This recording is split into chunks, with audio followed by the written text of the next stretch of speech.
We're here in a cold storage facility to unpack temperature ratings in thermal gear, right? Okay, so what goes into a temperature rating? Well, it's really a matter of an equation of three variables, right? You have your insulation, which is measured by something called CLO. You have your activity levels, which is measured by something called MET activity level. And then you have the time factor. That's how much time you are out in the cold, right? So you put insulation plus activity level plus time, and that equals your temperature rating. So when we're talking about CLO, again, that is really measuring the effectiveness of your insulation and how warm it is. Very simple math there. Higher the CLO, the warmer the insulation. Okay, so 1 CLO is equal to the amount of insulation that allows a person to rest comfortably at 70 degrees Fahrenheit. For context, your typical flannel shirt measures about 0.30 CLO, while the average down jacket measures about 0.55 CLO. Cold storage gear like Ergodyne's new freezer jacket and bibs features a toasty 2.59 CLO. So CLO values are tested and determined in controlled environments, right? So they're using thermal mannequins equipped with sensors that actually simulate human heat production and sweat patterns. Now, when it comes to activity level, that is measured again by something called MET activity level. And you can either be light, moderate, or high, very active. MET stands for metabolic equivalent of task. That's defined as the ratio of your working metabolic rate relative to your resting metabolic rate. It's really one way to describe the intensity of an exercise or activity. So again, MET levels are classified as either light, moderate, or vigorous. So on the light end, that's measuring less than 3 METs, and that would include jobs like forklift drivers or, say, equipment operator. The moderate MET levels are measured between 3 and 6 METs.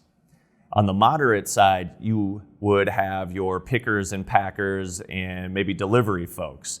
And then on the vigorous side of things, which is more than 6 METs, you have people doing high activity work, right? So think about concrete demo or tower climbers. And then the third variable is, of course, how much time you are in the cold and exposed to the cold.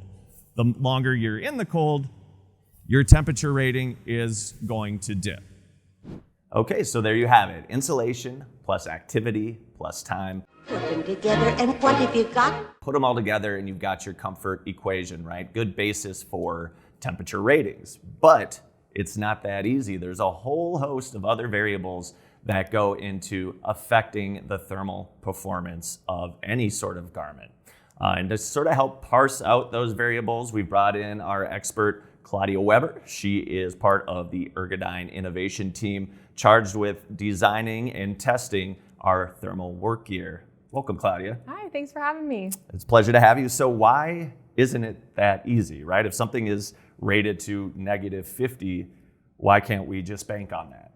Yeah, because everybody is a little bit different. You and I could go into the same cold storage environment wearing the same gear, and we're two different people, and we might feel a different sensation when we're in there. So there's a few factors that I like to think about.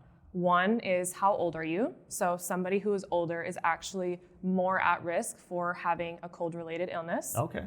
Somebody who is overweight is also actually at a higher risk, something to think about. If you have a medical condition. So just giving an example, hypothyroidism, diabetes, sometimes those types of medical conditions can actually lower your circulation rate. And so in turn, you might have a harder time staying warm in the same exact environment that another person would be in. Got it. Another thing to think about is hydration levels. So it's so easy in the summer when it's hot to be chugging water, but when it's cold or you're working in a cold storage environment, you might not be drinking enough water. Our body actually kind of fakes us out and tells us that we don't need as much when we get cold. Sure. Because all of the blood vessels are kind of getting thinner towards the extremities of our body, and that blood is rushing to the core of your system. So it's protecting your heart, your lungs, your brain. So sometimes, back to what I was saying, is we often don't think that we need water when we do. So that's important to think about. So a lot of different physical factors, Yeah. right? One example that comes up a lot is like sleeping bags, right? Yeah. Sleeping bags are like, well, those are rated to -30 Fahrenheit, and that is a pretty stable rating. People can count on that, but there are a bunch of environmental factors too that go in to thermal ratings, right? Whereas Sure. if you're in a sleeping bag, you're likely in a tent, you're not moving around, there's not any wind. What can you tell us about maybe some environmental factors that are mixed in with those physical factors you were just talking about? Yeah, so I think the environmental factors are a bit more obvious. So if you're working in damp air, if there's a lot of wind. So I never thought there would be wind in a cold storage environment, but they have those fans running, it is cold, and then you stand in front of the wind and it's even colder. So that's a big factor. Of course, just the temperature that that it's set to, if you're outside or inside. Those are some big ones. If you're also working on machinery that is cold itself, so metal, think of that.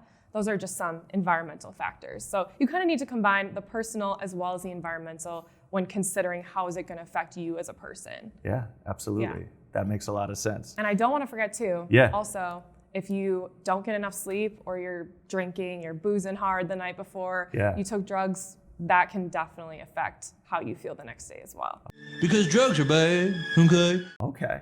All right. So then, all that in mind, what advice would you give to workers that are looking for the proper thermal gear to wear? Yeah, so a few things that I personally would look for is you want to look at the temperature rating. We have it there for a reason, but it is a guideline. It is a benchmark. It is not the end-all be-all for every single person. So look at it, see if it fits in the environment that you're working in.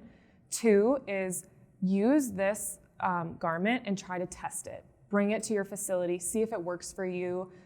Every facility is a little bit different and every person is different, as well as don't use this garment as the only garment you're wearing. Like you are wearing something underneath it. So consider layering, wear your base layer, your mid layer, wear insulated boots, etc. Maybe wear the hand warmers if you know your fingers get colder during the day, or wear foot warmers if your feet naturally get colder. Sure. I also would make sure you're wearing properly fitted PPE.